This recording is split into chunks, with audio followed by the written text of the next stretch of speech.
आज high school certificate परीक्षा आज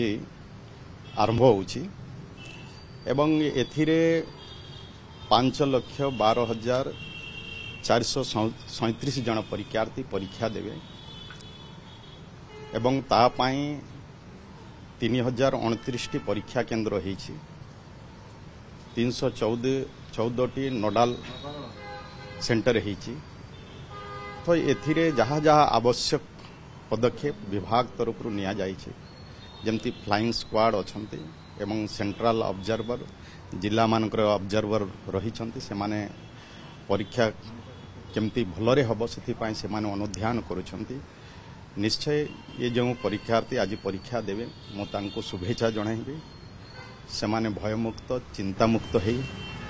आत्मविश्वासर सहित से माने परीक्षा देवे एवं सेमानंकर भविष्य उज्जवल पाए भी मु कामना करुछि। निश्चय ये जो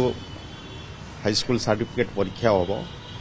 एथिरे कौनसी प्रकार व्यतिक्रम होबो नाही सेथिपाई विभाग सबु प्रकार पदक्षेप नहिछि।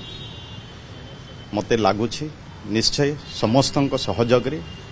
ये जो हाई स्कूल सर्टिफिकेट परीक्षा होबो एथिरे निश्चय भलरे हबो शांति वातावरण भितरे हबो आ समस्त परीक्षार्थी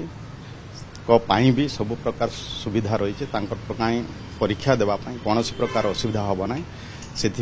विभाग सब बेले तत्पर रही है आ सब विषय को अनुध्यान कर